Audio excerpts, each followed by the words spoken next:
नमस्कार बंधुगण मु गुड्डू आपण मानक स्वागत करुच्ची जी फॉर यू यूट्यूब चैनल को मुझे आपण मानक कहबी क्रिकेट रे खेला जाउथिया बॉल रो मूल्य केते एवं एही बॉल पछरे थिबा किछि रोचक तथ्य विषय जदि आपण जानि नाहंती एवं जानिबा को चाहुचंती ताहाले आपण एही वीडियोटी को शेष पर्यंत देखंतु ओ एमती इंटरेस्टिंग वीडियो देखिया पई हमर चैनल को सब्सक्राइब करंतु।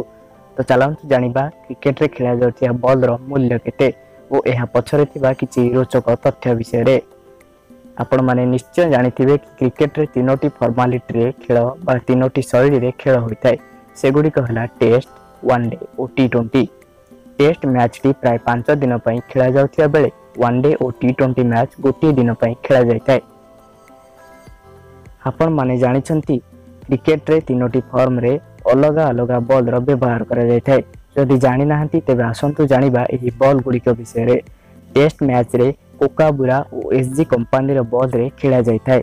कोकाबुरा कंपनी रो बॉल रो मूल्य 8000 टंका होइथिया बेले एसजी कंपनी रो बॉल रो मूल्य 5000 टंका होइथाय। एही बॉल 80 ओवर पर्यंत खेला जाई परिबो।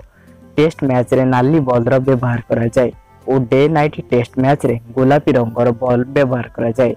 वनडे और टी20 खेला जाउथिया कोकाबुरा बॉल रो मूल्य हेउची 12000 टंका। सेही बळी एसजी कंपनी रो बॉल रो मूल्य हेउची 4000 टंका। एही बॉल गुडी को वाटर प्रूफ हेबा सहित पूरा चमड़ा रे तयारी होइथाय। आपन को जणाई देबा को चाहिबु जे आईसीआईसी तार अधिकांश मैच कोकाबुरा बॉल रे खेलिथाय। कोकाबुरा एक ऑस्ट्रेलियन कंपनी अटे। एही कंपनी भारत रो मीटर और जलंधर रे कंपनी गुडी को बॉल प्रस्तुत करिथाय। तो बंधुगण ये थिला किछि तथ्य एवं एही क्रिकेट बॉल रो मूल्य विषय रे। जदि आपन को एमती वीडियो देखिबार अछि ताहाले हमर एही चैनल को सब्सक्राइब करंतु और वीडियो को लाइक करबा को भूलि देखाबा आ गोटी नुवा इंटरेस्टिंग टॉपिक ऊपर नुवा वीडियो रे से परंत विदाय दियंतु। रहुछि नमस्कार।